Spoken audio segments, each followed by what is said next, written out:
What's up, guys? This is DJ WINGO. I'm going to be talking today about beat matching, what it is, if it's important, and how you do it.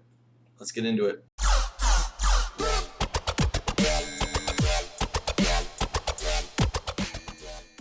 Beat matching is just that. It's matching the beats between two songs, allowing you to move and transition between them seamlessly.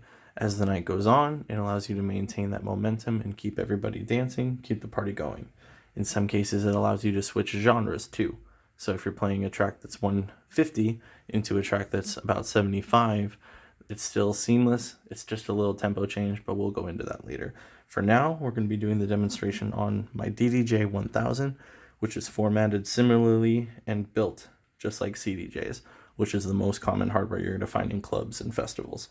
So a couple things to know real quick. We have the play and the cue button, and then I already have some hot cues set up. Basically, what you need to know is that the big orange button here for cues, it's like setting a temporary cue or a temporary spot where you want the song to begin, aside from just pressing the regular play and pause button. Hot cues are a little different. It's like you having a cue point set, but it's permanent. You can start there in the song throughout wherever you like. Those you set on your own. I personally am very tactical about them. So let's get started. So I have a track playing that is 124 BPM right here, and then I have a track on my right that's 128. It's a very slight adjustment, but if I was to play it straight out, it's very obvious and you're not really sure where the beat is. Even if you match it up, it's eventually going to fall out of place, because that's just math.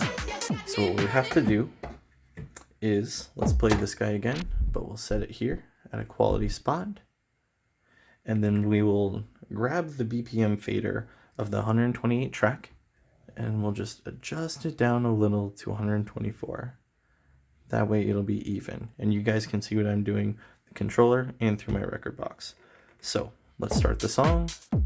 Cool, we're going, it's pumping. Now we want to play the second track and set, adjust it a little with the turn wheel.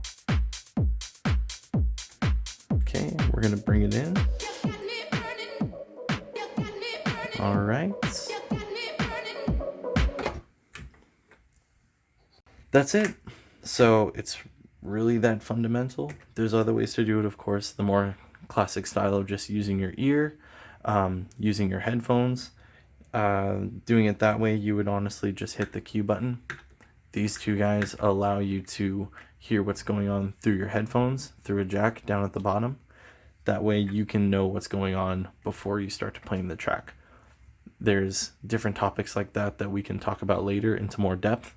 But for this video, we just wanted to show you guys just a little easy way to do it, just a little bit. So that is how you beat match. Thanks for joining me. Have an awesome day.